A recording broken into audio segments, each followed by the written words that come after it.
Hello, this is Andy for Campervan Tango, and this is part 5 of our self-build motorhome step-by-step guide. Hope you like it. In this episode, we'll be covering the gas, water and 12-volt systems. So this is the main items what you need for the gas installation. We've got a propane gas bottle, which I think is a 13 kilogram bottle. Then we've got the propane pigtail, which connects your bottle to the regulator. Decided to go for the bulkhead regulator. You've got your 8mm copper tube, which is easy to bend, and then that's connected to the SMEV 9222 sink and burner combo, which is just what we wanted for the style of kitchen what we was going to fit. And you need to put a gas dropout vent in your gas locker cupboard and under each gas appliance. I didn't really plan where the gas bottle was gonna go. I was just gonna sort of put it somewhere in the boot area under the bed, but once I got the kitchen units in place and where my wheel arch boxing in, the space was perfect for the gas bottle, so it just sort of worked out really. The gas locker cupboard was just made out of offcuts of 9mm ply what I had, and then it was just sealed on the inside with the stick saw because it's got to be fully sealed so the gas doesn't leak through into the habitation part. So the first thing what I did was use a hole cutter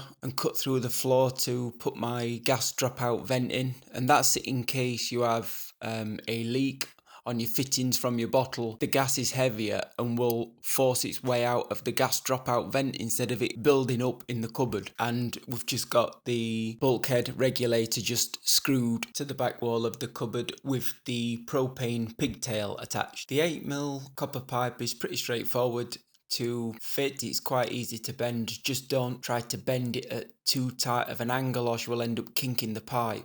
These were just held in place with little grub clips which were with rubber grommets around them and just screwed into the bits of wood and ran across the back of the kitchen unit to the sink. The fittings are just compression fittings with olives in, which should have been supplied with the regulator and the sink. I used a proper copper tube cutter which leaves a nice cut on the end so you don't have to deburr it, and it's literally just connect it on and tighten it up but not over tightening, and then checked for leaks. The gas bottle was then just held in place with a gas bottle retaining strap, which are cheap enough. For our water system, we decided to go for the underslung fresh and wastewater tanks because it freed up a lot more space that was going to be inside the van, and this meant that we needed a pressure water system. So we have the 12mm external push fit pipe. This was because the underslung tanks had push fit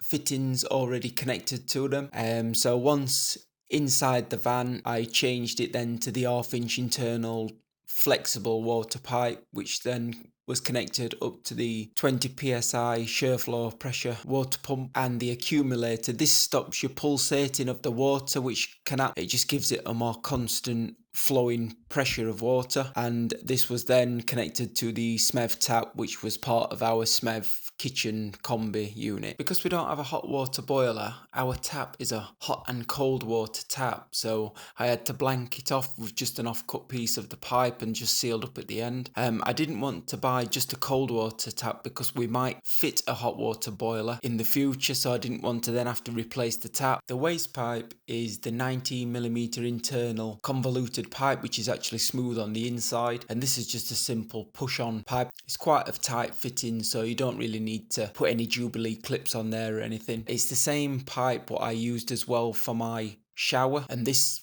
just goes through the floor and fits to the underslung waste tank. For the split charge system for charging the leisure batteries up, I decided to buy a pre-made cable kit which was from Simply Split Charge, that's in the UK, and it's a heavy duty using the Durite relay, and all the cables were all pre-made, came with everything that you needed, and it was really simple following the instructions to fit. So the first thing connecting up the split charge system was to locate the battery. In mine, the vehicle battery is actually in the footwell of the cab area near the passenger seat, so it was easy to run the cables. But you just connect up to your positive terminal to your fuse holder, and then from the fuse holder to the split charge relay. Then from the Durite relay, it then connects to another inline fuse holder, and then from the fuse holder then to your positive terminal of your leisure battery. You also have to connect the negative terminal from your leisure battery to the body chassis, and there's also a little earth chassis cable which comes direct from the Durite relay to the same chassis earth point that you've used for the negative cable. And that is pretty much it. Then pop your fuses in and it should be ready to rock and roll. For the 12 volt distribution, I had a 12 point fused distribution block. All your lights, 12 volt sockets, USB socket, fridge and everything is all connected up to this. And you've got your positive going to the master cutoff switch, so you can disable all of your 12 volt things if you need to isolate any 12 volt systems. So you've got your positive from your master cutoff switch, then going to the distribution block. Then all your 12 volt appliances are all connected to your distribution block. Distribution block also included a negative point as well, so all my negatives come back to this point, and then I have a master negative which then goes to my negative on my leisure batteries. And on your leisure batteries, you want to, if you've got two, you've got your link connection cables, and you want to use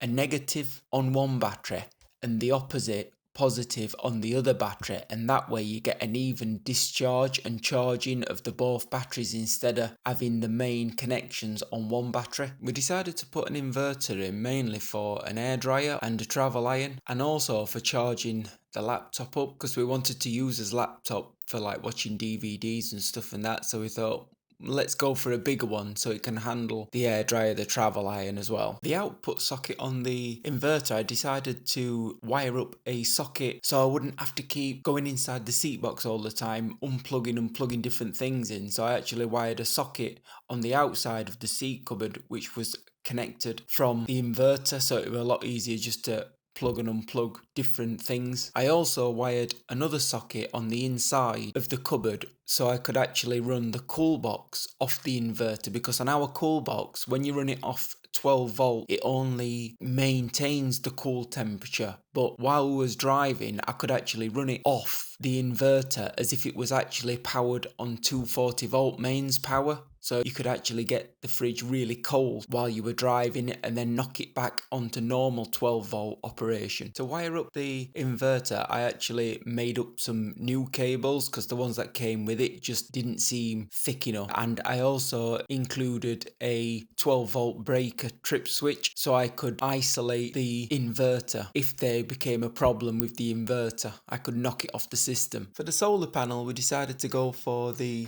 more traditional solar panel rather than the flexible ones, because I'd sort of read a lot about the flexible solar panels having problems with them getting too hot and burning out or something, I don't know. So we decided to go with a more traditional type. We decided to go for the 200 watt panel because that was the right dimensions for the space what I'd got available on the roof. The brackets that I used are solar panel specific bracket, and these were just bolted on from underneath, and also I put a couple of screws in the side holes as well. Once I got the solar panel in the position that I wanted it, I just marked out on the roof with a little pencil where I wanted the brackets to go. Roughed up the paint with just a little bit of sandpaper so I could get a good key with the stick saw, and then literally lifted one side up, put the adhesive onto the roof on all three brackets, rested it down, drilled a pilot hole in where I was going to screw it, and squeezed in some stick saw actually into the hole, and then screwed in the stainless steel screw,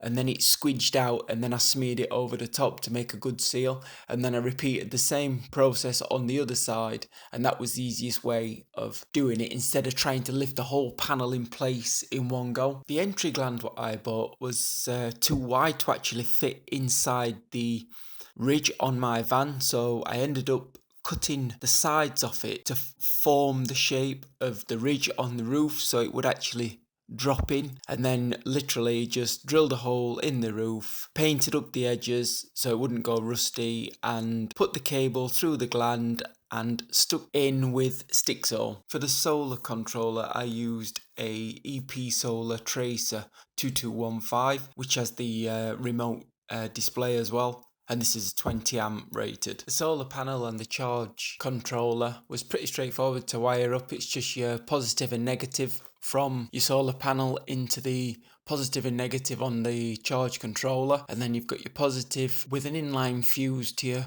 positive terminal on your battery, and then you've got your negative to your negative on your battery. There's just a cable that comes with your optional remote display, which just plugs in and then just goes straight into the remote, and that doesn't need to be powered. It takes the power from charge controller. So pretty straightforward. I decided to fit a raised shelf with space underneath, which would go over the inverter, so we could put little bits and bobs in there without smothering the inverter, so it's got plenty of air around it to keep it cool, keep it ventilated.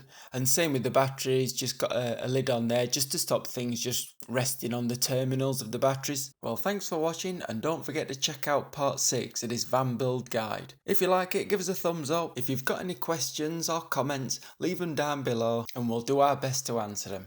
Thanks a lot. See ya.